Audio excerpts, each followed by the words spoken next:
Wow. when I come back to New Zealand, I've been carrying this thing around ever since. Okay. Speaking of New Zealand, your last fight, of course, was against Paul Felder in New Zealand, and I stumbled upon this factoid.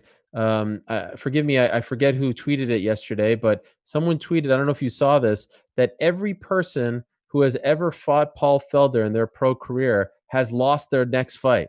Did you see this? Nah, I didn't see that. Wait, there's a jinx, bro. You're trying to jinx me No, but here. I was blown away. I went and checked it myself and I was like, that's insane. That's a crazy stat. I just didn't know if you Yeah, saw that yeah, and yeah. laughed about. I mean, obviously it doesn't mean anything for your fight, but that is a crazy stat. Maybe that says a lot about him and what he does to opponents. And I'm sure you can attest to that. That was a hard fought battle.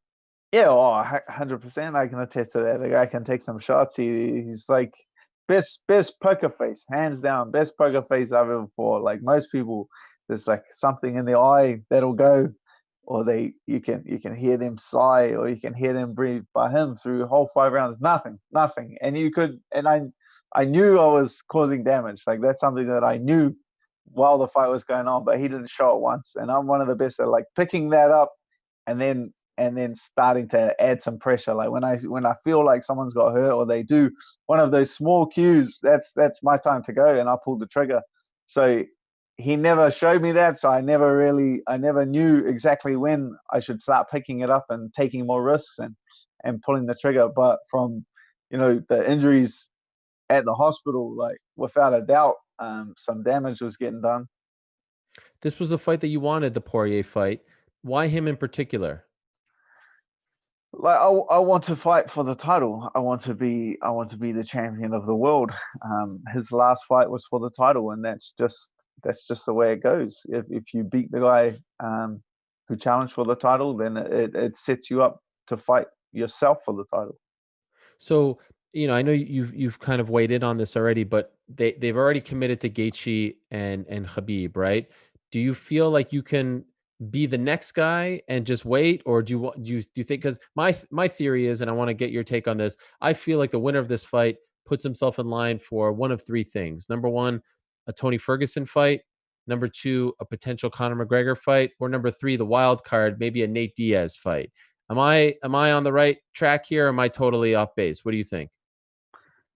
Well, that's the thing. You're definitely with a victory here, especially a very impressive victory. You're setting yourself up to be the next guy in line. That fight is set, and that fight, Gage's not going to fight Conor McGregor. I don't think Conor McGregor is going to jump into that fight if one of those two guys get injured last minute. But who can? I'm the guy that's going to, this is the fight game. Khabib, he's um, there's a lot going on. It's a pretty crazy time. Like I'm the guy that's gonna fill that spot.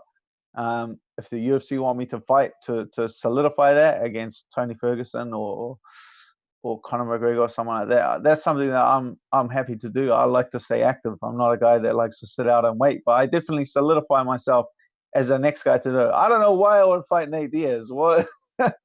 Just a big name, just a big Big name. name. Yeah, that's all. But maybe that's not what you're interested in right now. I have my eyes set on the title. Okay. I think once you have the title and you're pulling pay-per-view points, then you're gonna start searching for those big names. But even with the win, even with the stoppage win, I don't think Conor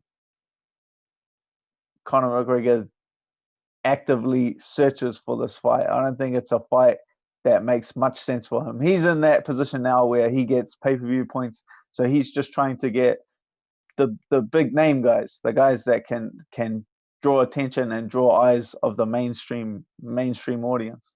hmm I saw that Gaethje tweeted that he thinks that you're going to get murked, as he said on Twitter. Is there some issue there between you guys? It didn't seem like Nah, you. like it is what it is. Like Dustin Poirier knocked him out. It's the same as Eddie Alvarez picking against me. Like they both got knocked out by Dustin Poirier. If I go and knock him out, it makes them look less impressive. So obviously they want to root. If someone beats you, you want to see them do well and you want to see them win, Right. because yeah, it makes you look better. Right. I mean, he's looked good as of late. Obviously, he had the loss to Khabib, but everyone, loses to Khabib, right? Everyone doesn't have a good day against Khabib. Was there anything that you learned in that fight against Khabib. His style is dramatically different than yours, Khabib's style. But is there anything you can take away from that fight to look to build on in this fight? Honestly, I didn't watch that fight. That's like the one. That's one of the Really? fights that I didn't watch it. What am I gonna get Right. from the way that we approach it? The style matchup is completely different. I watched it at the time. I remember, of course, watching it at the time, but I haven't gone back and studied that fight. I don't look when I look at my opponents or I study opponents, and I don't look for weaknesses. That's not something that I go and analyze. I don't go back and look at, oh, he quit there, oh, there's a gap there, there's a gap there, because I expect them to go back and watch their fights and fix that. I expect them, they had a bad day. I don't expect them to make the same mistake twice. I expect them to have corrected that. Your greatest weakness lies like in your strengths, right? Like that's something that you can you can go back and you can guarantee that they're going to fall to. So were there any fights in particular that you studied of his where he did look really good? I don't. It's funny. Like I love analyzing fights, but not my own fights. Like I don't Uh-huh. like to spend too much time analyzing my own opponents because I have such incredible coaches that go away and do that. You can overanalyze, and if you overanalyze, you freeze, right? You're waiting for something, or you freeze for something. So I get a general idea. Like I'll watch the last few fights a couple of times or once, and I get a general idea of the looks that I'm going to encounter, but I leave the actual breakdown and actual study to my coaches. Every time I talk about you, especially as of late, I always bring up the Barbosa fight because I remember watching that fight and feeling bad for you in that moment because it just seemed like nothing was going your way. And the way that you have reinvented yourself and the streak that you have gone on since then is really a great story to be told and an inspiration for fighters that, hey, even if you have a bad night, it's not the end. You know, you can bounce back and you can be a title contender afterwards and whatnot. And it's amazing that here you are fighting a week after that controversial moment on Saturday of this past week, where the fighter Max Roshkov asked out of the fight and his coach didn't want him to stop fighting. And I know you kind of addressed this on Twitter, but I think maybe you might have deleted a comment if the internet is to be believed. Well, Could I? I'm happy to talk. I'm happy to talk about it. If you want to ask a question, Yes. I'm happy to discuss. I'm just okay. So, what did you think of a him saying that he wanted out, and b the coach Robert Drysdale saying no? You know, let's keep going. So you want like my analysis of the Yeah, entire situation? At the time, I didn't even see that fight. I just watched a little clip, the highlight of ESPN of him asking out of the fight like 15, 16 times, and his coach trying to convince him. And then everyone kicked up such a fuss that I went back and I watched the fight. Let's say I want to start with an incredible performance from Austin Hubbard. Like that's something no one mentioned. That Austin Hubbard like weathered the early storm, come back and put on an incredible performance. I don't think he's getting enough credit for what he's doing. Um, I lost my train of thought. so Austin looked great, right? Austin looked great. Um, like it is what it is. The kid was looking for a way out. It was like too much too soon. I don't know why calling him a marshmallow is the biggest insult in human history. Like if you can't take being called a marshmallow on Twitter, I don't think this is the sport for you. Have you ever felt like in that Barbosa fight? Did you feel like you wanted out? Nah, nah. At no time did I consider that. But that's like I've been doing this for. I've been in that position. I've been in that position that kid's been in. Every single fight I've lost, every loss on my career, I've been in that same position where it's tough. I actually went back and watched the fight. That kid, I would say he did well in one round. That could have gone either way, and was getting lit up in the second round. Like that's one round apiece. Like his coach was bang on. Like grab hold, get a couple of takedowns, and see if you can turn it around. But he mentally broke, and it's not like I know people were saying, "Oh, short notice, this and that." The kid didn't gas from nothing. He gassed from trying to rip Austin's knee off. He gassed from being overly aggressive. overly trying to hurt his opponent. And that's like one of my pet peeves of this sport is someone that comes out guns blazing, tries to rip your head off, and then as soon as things get tough, they're gonna fold, they're gonna melt. That's that's something that irritates me. They just should have. Those are. It's just a sign of the times, I guess. Like these young undefeated guys coming in, and because the undefeated record is getting prized so highly in mixed martial arts, that they're not getting that true test. I want to see a good fight. I want to see a test between the two most skillful um, fighters out there that are both proven proven fighters.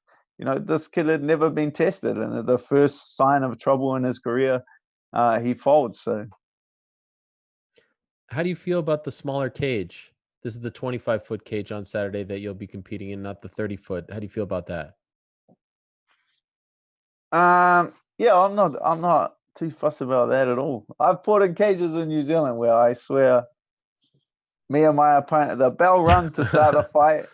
Me and my opponent put our hands out. We didn't even take a step forward. We just put our Wow. hands out and we touch gloves. So I don't put it too much on it. Like it just speeds up the action a little bit. I think it works well for both of us. Like I like to set a lot of traps and lay a lot of traps. I think it speeds that process up, and I feel like Dustin will want to press me against the cage. So it'll definitely those two things will just get sped up a bit.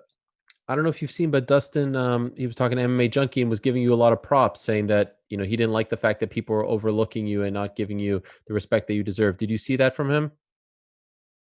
Nah, I didn't see that, but that makes a lot of sense. Like it's a risky enough fight for him. You know what I mean? Like he's risking a lot. He's a big name guy.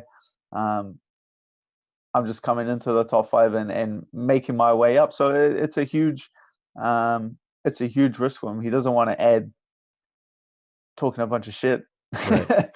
on top of that. That'll just adding fuel to the fire, adding risk, because I think it is a tough fight, and it is a risky fight for him. So I definitely can see why he doesn't want to add to that.